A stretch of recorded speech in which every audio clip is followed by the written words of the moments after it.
kicked out of school for my hair. I can't come back until I get my hair cut. And she said, and I said, I'm never going back to that school. She said, come on, get in the car. I'm going to take you. So she took me to the barbershop, and she waited in the car while I went in to get my hair cut. And I sat down in the seat, and I said, I want you to take the least possible off my hair.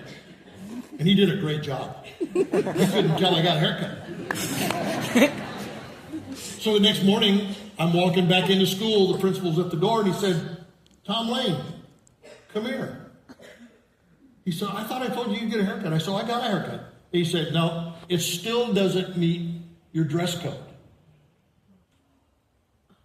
So I stormed back home, walked in the house, and my mom said, what are you doing home? It's ridiculous. This is not right. It's unfair. It's unjust.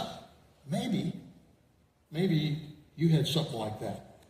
Either you're a parent with kids and you've taken up an offense toward authority in the school, or that was my first encounter with authority. So my mom said, well, we'll wait until your dad gets home. My dad got home and he said, I'm going to take you to get a haircut this time.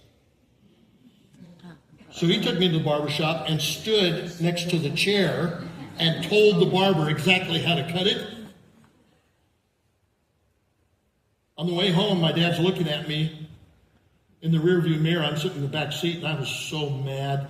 And I said to my dad, and didn't verbalize it, I just, moved my lips, I hate you.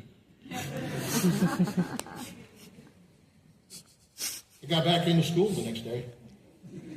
My dad fixed it where my hair met the dress code policy, and I thought, that's just abuse.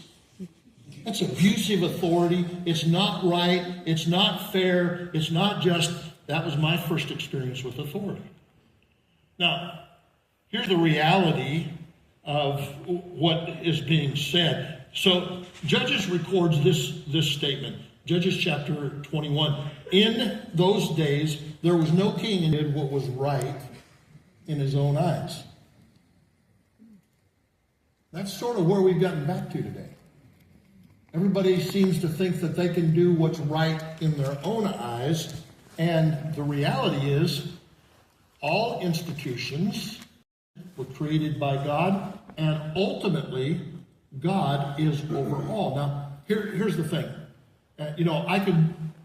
I could give you tons of scripture that relate to authority in each one of these institutions, but let me just give you one.